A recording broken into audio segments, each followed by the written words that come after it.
Welcome to Our Father's House, building God's spiritual house by using a variety of platforms, including radio. My name's Amanda Clinton. Good morning to you. Just last night I was watching a film called Spy Game, and it had Robert Redford and Brad Pitt in the film.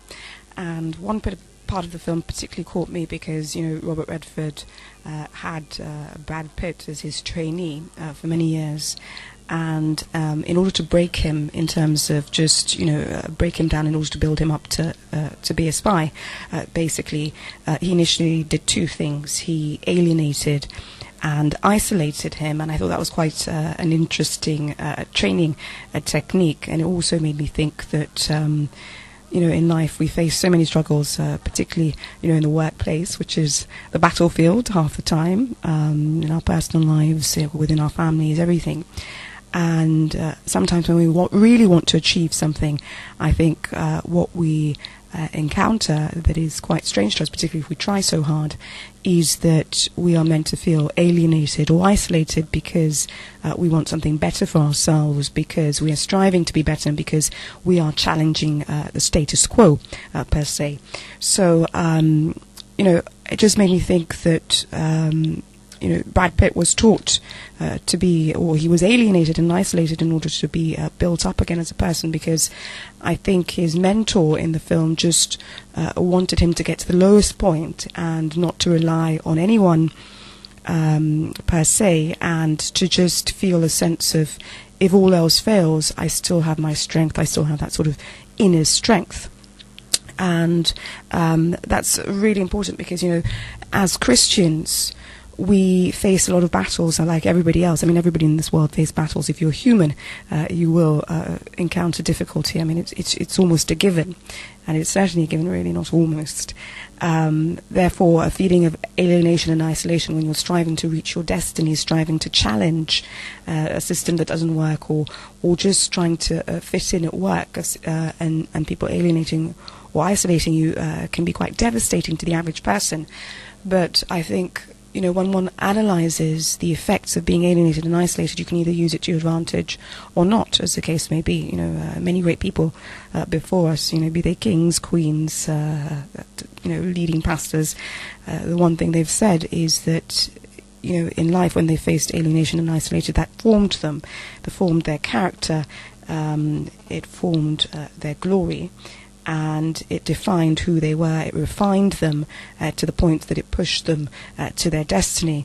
And I was recounting to someone over the weekend, someone I just happened to meet, but we were just talking about our experiences in life, and I recounted how it was only after I completed the bar in the UK that I ever faced any form of real separation or isolation, in terms of wanting so much more for myself, and then people always wanting to limit me in a box, and me just breaking out of that box, if you like, and just not wanting to maintain the status quo for what was expected of me, but doing so much more because I really do believe that we serve a big God, and sometimes you're deliberately forced into a position where you refuse to conform and refuse to just accept things as they are. And I think that's sometimes the greatest way to move to your destiny. And the song that I just played, I'm not the best singer, even though I'm in the choir. I'm not the best singer this morning, 5-something in the morning. So I think I'm just going to recount some of the words because I just think they're quite moving. It says in that song that I just played that Jesus is bread from heaven, or bread of heaven, sent down from glory. Many things you were on earth, a holy king, a carpenter, and you are the living word. And I just wanted to recount that because, we use all these words, all these similes and metaphors and things to just describe how awesome Jesus is and what we think his role is. And, sometimes those words are limited to what that writer perceives Jesus as. So, he just wants to encapsulate it in words, and then he expresses, you're the living word, sent down from glory, bread of heaven, etc., which is an amazing description because I think it does definitely say exactly what Jesus was.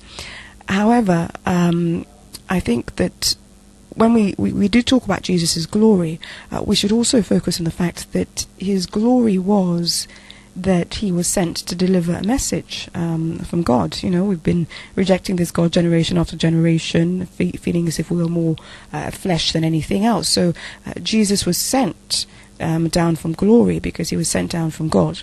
But ultimately his message was, and his message is, that as human beings we are more than flesh, more than ego, more than our carnal desires, and more than this physical form. But who we essentially are is a soul, is a spirit, is an entity that will live even after our death, because even when our physical body dies, we will go into eternity and we will inherit a piece of our eternity, because our souls will live forever and ever. But the whole point of Jesus' message was, first of all, to identify that we are more than flesh, therefore we are soul, and secondly, to say that we could sacrifice the quality of the dream that we have in eternity, otherwise known as heaven, if we do not learn as human beings to function in the spiritual world. And it's just great having songs that saying that Jesus is the living word, his bread of heaven sent down from glory, and he was a carpenter, he was a holy one, he was a king, because that's exactly what he was. But in order to embrace him in our hearts, in our spirits, and to understand him and to get him, I think we first really have to identify the fact that Jesus was fantastic, but he was an embodiment of God.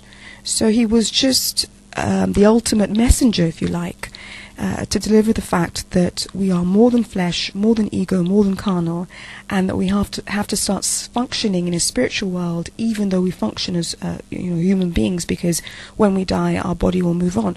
And I think when you really get that revelation that you are more than a body, more than physical, more than your ego, everything else that happens in the natural to alienate or isolate you, or to make you feel a sense of detachment, is not something that's going to resonate in you very much, or is not something that's going to kill you.